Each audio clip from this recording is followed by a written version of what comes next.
We're going to talk with two people who do great things for the Children's Hospital here at MUSC. Coming up next on Carolina People.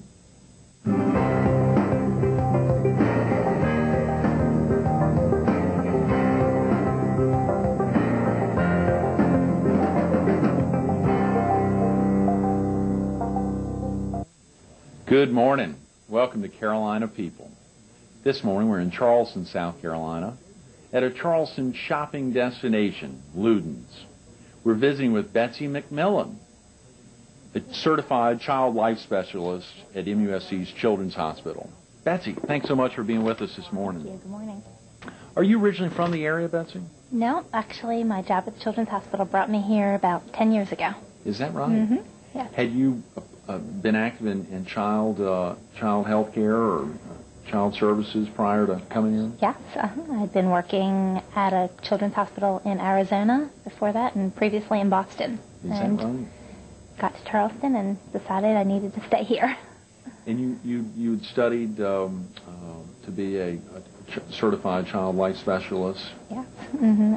Actually, when I was a teenager, I was hospitalized for about a week and was introduced to the field of child life, which is a rather small profession and new profession, and was really just impressed with their role with the patients in the hospital, and went on to study child development and then got my master's in counseling actually at the Citadel here.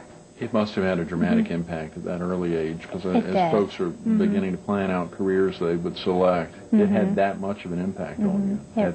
It really did. The first-hand experience, I think, made the difference. Did you say you were in Arizona before coming to MUSC? Yes, at a teaching hospital similar to MUSC out there, working with pediatric oncology patients. Okay, and how long have you been in the child life department? At MUSC, I've been here for 10 years. I've been in the field for about 13 years. Okay. What role does the child life specialist fulfill for the department? Child life programs are found in children's hospitals throughout the country, and our hospital has about 8 full-time staff people that work with children as they come into the hospital and in our outpatient areas as well to help the child cope with the whole experience. So we address their emotional needs, their cognitive needs, developmental needs throughout their hospital experience to make what could be a negative experience much more positive for them.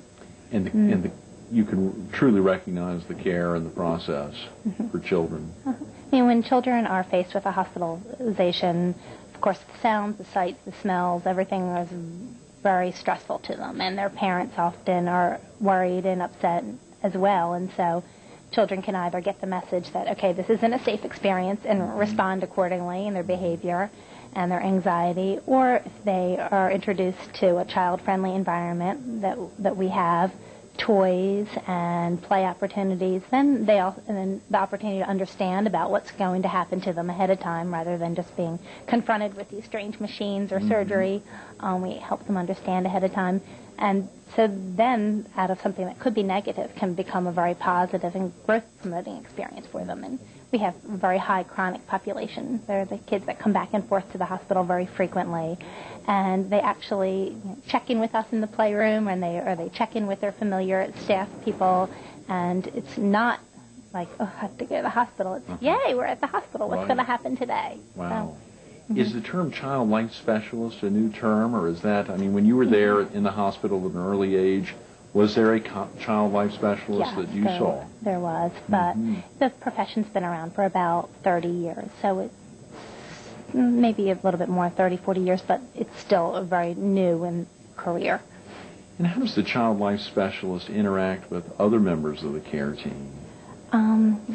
For example, I work with our pediatric burn team, and we're assigned to those children as they come into the hospital, and we meet daily, and we each communicate about our specific role with the child. So there's the physical care, I provide the emotional care, and social workers do their job, and so we have to talk each day about our perceptions of the child, and because I see the child at play, they learn to trust and develop a relationship with me. They might talk to me a little bit more about their feelings, how they're coping, what their fears are, and I can communicate that to the team so we can come up with a plan to make the experience as easy for them as possible.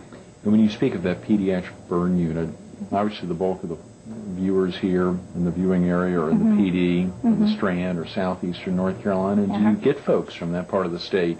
We sure do. We're a referral center for South Carolina, and we get children flown in or brought in from ERs, certainly in the PD area. Betsy, what do you do for the family of a patient? Well, I hope a lot. Because parents are all often very overwhelmed with the whole experience, and they see their child behaving in ways that they've never witnessed their child before in situations, we can act as a buffer to help explain the child's behavior, why little Joey might be acting angry right now, what he's experiencing, what he's going through, and help interpreting those behaviors, and then finding a role for the parent, what they can do to help their child, because sometimes they feel real helpless and they're out of that primary caregiver and they're not protecting their child anymore from the more negative things that are happening. Before in the past they've always been able to kind of make all the bad things go away, and here they have to let their child experience it, and so finding ways for roles for them to help their child.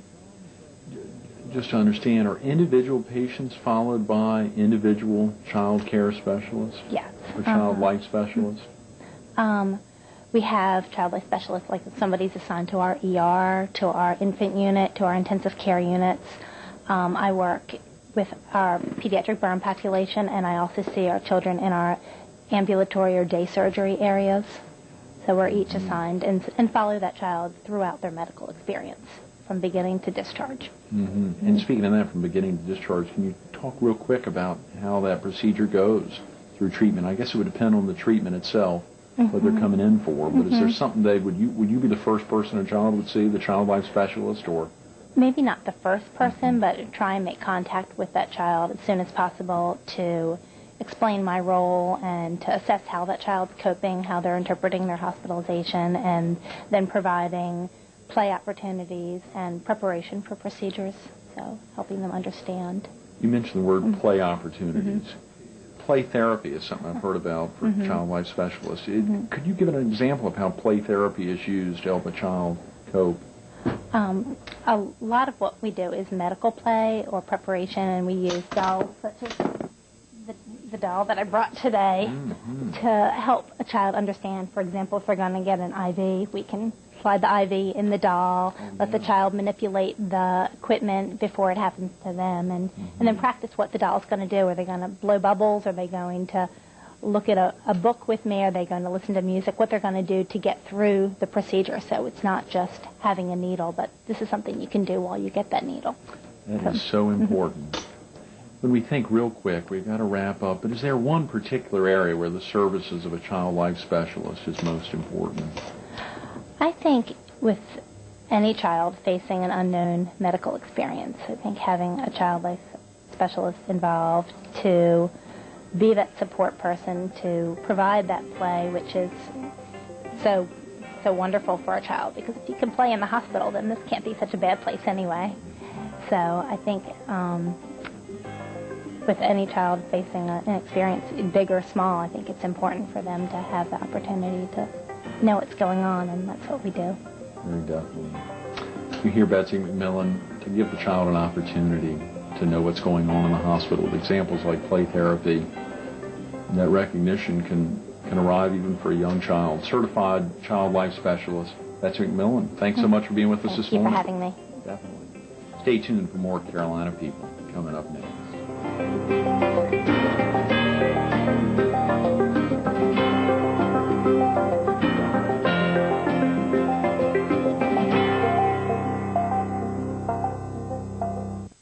Good morning. Welcome back to Carolina People. Today we're in Charleston, South Carolina. We're visiting a famous shopping destination here in town, Luden's, and we're focused on the Children's Hospital of the Medical University of South Carolina. We're visiting with Dr. Charles Darby, the past chair of the pediatric department here at MUSC. Charles, thanks so much for being with us this morning. Thank you, Greg. Are you originally from the area? I am. I grew up over in Mount Pleasant. Is that right? When did you join the staff at MUSC? I joined the staff in 1962. I came back from training at Duke Hospital and started there on the faculty and have been there ever since. Is that right? When did you envision having a Ronald McDonald House and then a Children's Hospital and then later, now, the Children's Research Institute? Well, it was along about 1982 that I was appointed as chair of the Department of Pediatrics, and I had come to realize working there that many of our patients came from out of town and didn't have a place to stay. And that was the beginning of looking around. I'd heard about Ronald McDonald houses around the country, and I contacted our local people in the McDonald chain, and they were very supportive and helped, and so we soon opened the Ronald McDonald House. So it went from the Ronald McDonald's House to an incredible children's hospital. Well, we always realized that we needed a children's hospital. It just took a long time, as it does in South Carolina. Sometimes it takes a long time to get things done. And I started advocating for a children's hospital, and slowly but surely we convinced first the medical university that they needed a children's hospital, and then the state of South Carolina. And the state appropriated the money through a bond issue, and we were on our way, and it opened in 1987. It opened in 1987. How far had that been from the original concept to the date of opening? Well, I guess probably 6 or 7 years. Is that right? Yeah. Golly, what was that like? Can you give a sense of that experience to the viewers of what it was like walking through the doors that first day it opened in 1987? Well, we were beginning to see a large increase in a number of children that were coming in for operations, and we began to accumulate some specialized services. And every day it got more and more crowded in the pediatric wards. We had, 18 or 19 kids stacked up in a ward that was really built for about 6 children. So it was a tremendous need, and to get from there to where we eventually moved took a little convincing, and we took a lot of pictures of the crowded wards and sent them to politicians and got mothers and fathers to advocate and people on the faculty, and eventually we sold it, and it was a beautiful experience to see that develop. Amazing, I'm sure. And to think over the last 15 years, so many remarkable things have happened within the Children's Hospital. I think just recently, it was last year, the Children's Hospital was recognized by Child Magazine as being one of the top 10 in America. Oh, great. I guess that was probably one of the exciting highlights of my career to receive that honor. And it really reflects tremendously on the staff, the nurses, the doctors, the people that work there. All have the spirit of a children's hospital. They're all committed to serving children. And we used to have a terrible time trying to recruit pediatric nurses, and once the children's hospital concept was in place, that all went away. Now we have a waiting list of people trying to come to work at the children's hospital. So it's a different, whole different atmosphere. Speaking of that, can you give a sense to the viewers of how child care would differ in a children's hospital than from a regular hospital? Well, there are a lot of things that are different. The beds are different. The sheets are smaller. The diet is designed for a children's hospital. The decor is designed to be distractive, to make the child feel comfortable. We have lots of toys. We have a tremendous play area. So all of those things cater to the physical attractiveness of the place and making the child and the family relaxed.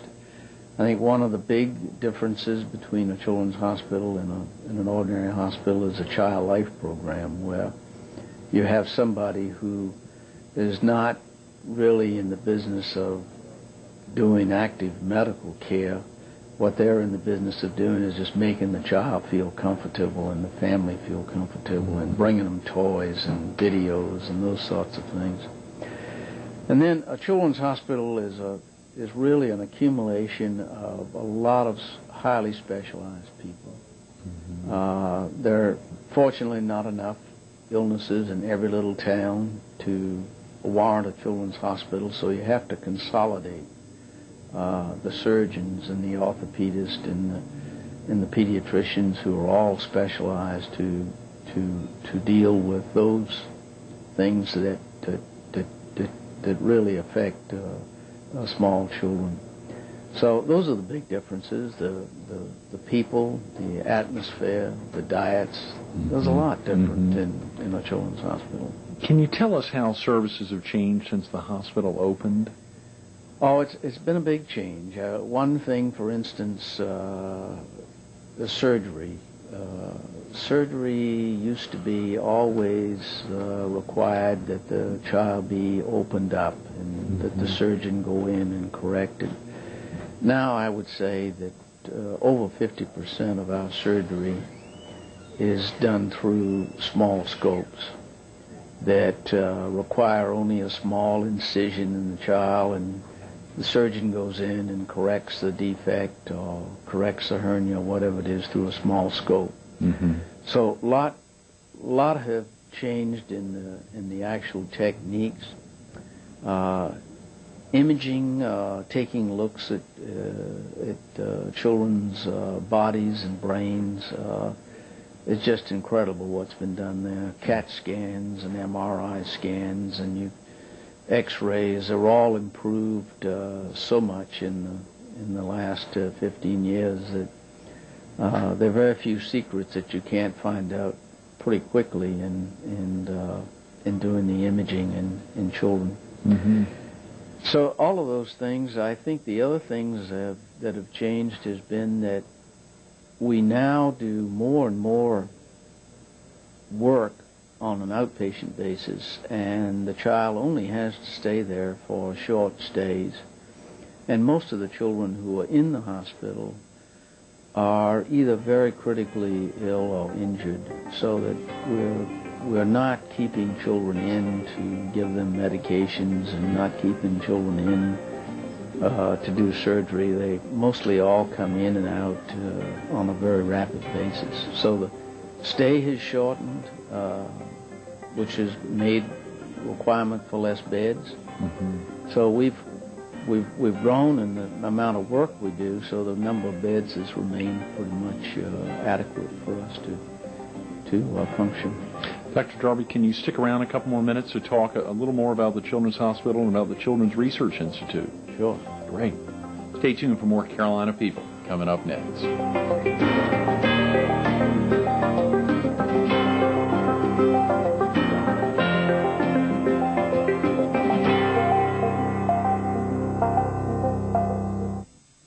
Good morning. Welcome back to Carolina People.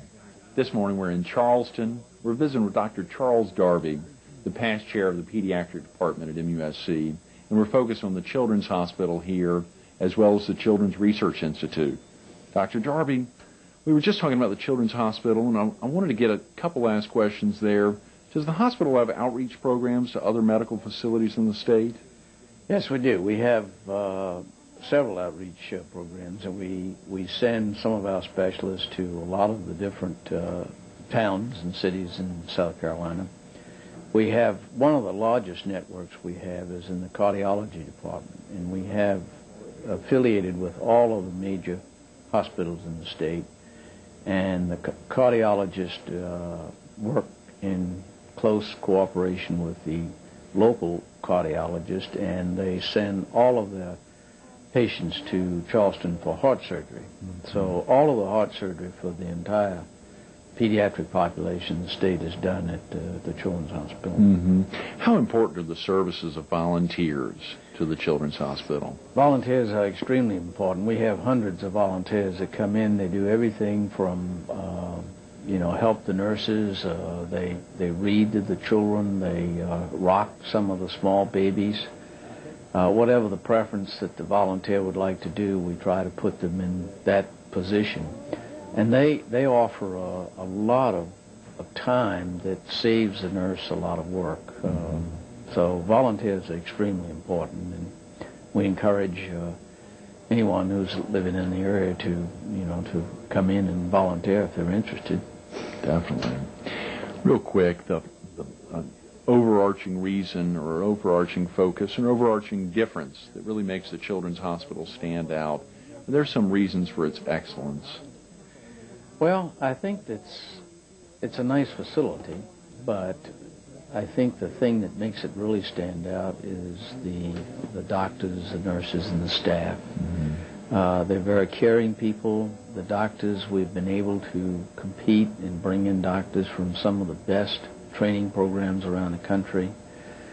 And that's what I think more than anything makes the hospital stand out.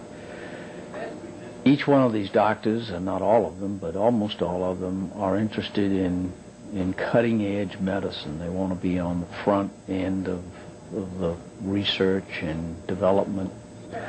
And I think that this, too, is what helps the institution stand out. The fact that we are not in the dark edges, but we're right on the front end. We're bringing up some of the new treatments, some of the new surgeries, things like that add new and better ways of taking care of kids.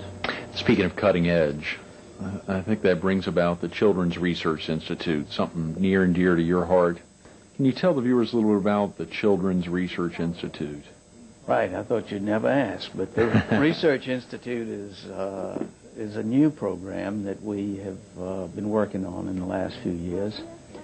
And this is to be a fairly large research laboratory space, a building approximately 6 stories that will be right near the Children's Hospital and will provide a space for the doctors that we are bringing in to conduct their research.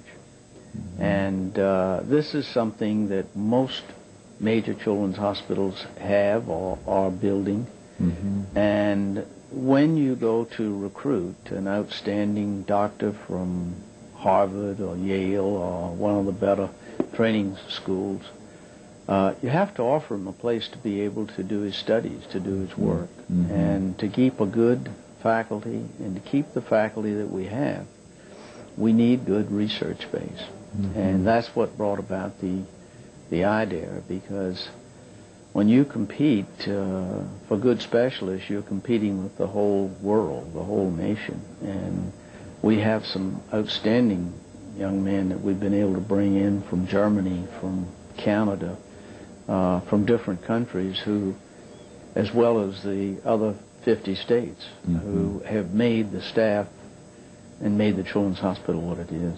Will the Research Institute provide services to other hospitals or patients throughout the state? Well, the Research Institute will be primarily for basic research, and it will affect the rest of the members of the population outside of the local area by the fact that we maintain a very strong faculty at the Children's Hospital, and also the new treatments and the new methods of managing these children we'll be able to share with the rest of the state. When do you expect the project to be completed?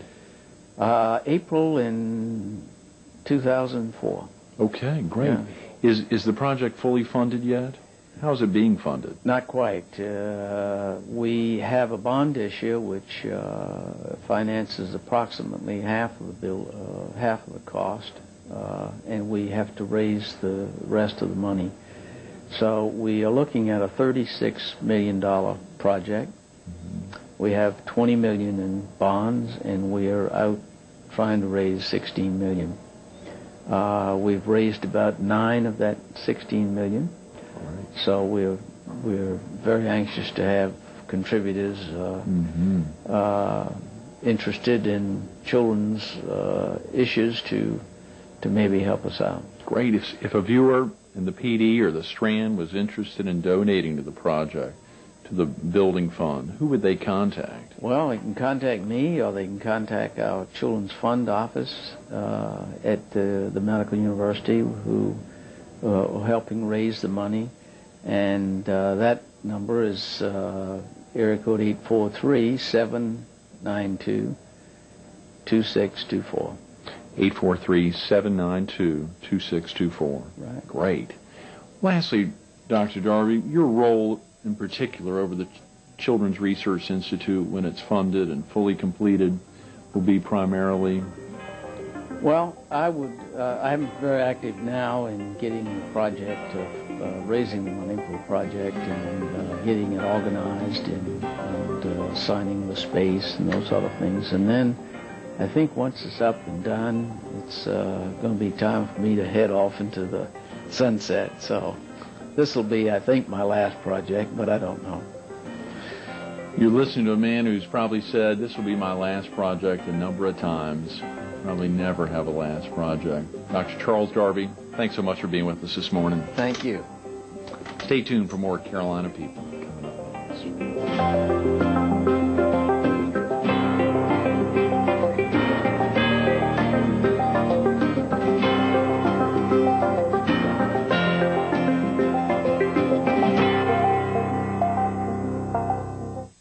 We want to thank the Butler family and all the staff here at Luden's for making Carolina People such a great success.